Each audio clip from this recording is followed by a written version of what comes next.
Hi, folks. This is Don Meisner with the North Country Fishing Report. You know, we keep up with the news we get from our friends, and I have two great friends, and they're both very, very different on how they look at fishing.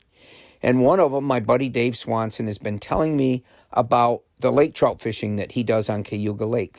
Dave always lived up here, and he took people out muskie fishing, and he and I would fish for bass. But down on, now that he's retired, and on Cayuga Lake, which has a great population of trout species, he's sort of oriented himself in that direction. And so he's telling me about the things that he's discovering. But whether we're fishing lake trout or we're fishing other fish, there's certain rules that apply to all species, I think.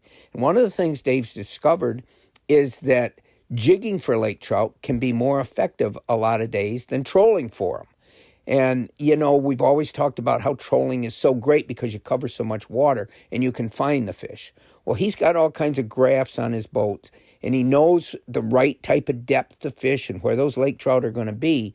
And so he has told me some of the things that he's discovered. Number one, he said all summer long that jigging, once the jig gets down to the bottom and then jigging it up and down, doesn't get the fish. What it is reeling it straight back up, and they'll chase it back as it goes to the surface.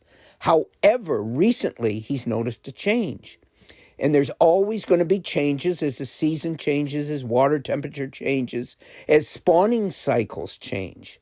And so what he's noticed now is that when he lets his jig all the way down to the bottom, and he can see fish down there with his graphs, but what is getting them to actually come and look at his bait is now he started jigging, and he said no more than 6 inches. He'll raise it up and let it go back down 3 or 4 times, and that gets their attention. And then they come over after it. They don't hit it when it's down there, but they start to follow it up, and they tend to hit it. Normally, he says a lot of times, if you don't do that, they'll follow it up, and then they'll just return to the bottom, and they won't strike it. And maybe something's not quite right.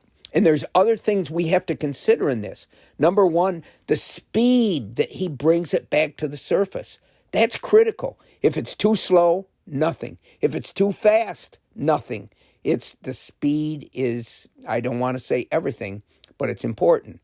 The second thing that Dave has told me, and he says after going out every day, keeping records, thinking, watching, observing, in his observation, color really, really makes a difference.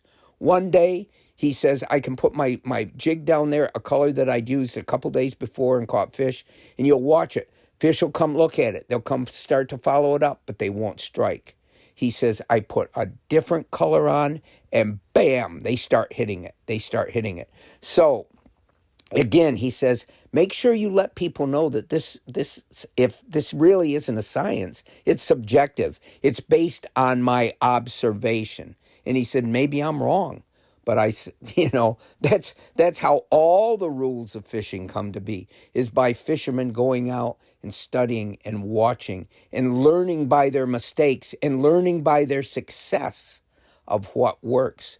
That's all subjective. It's all based on our own personal history. And so, sure, a lot of times we read articles and we do what other people tell us to do.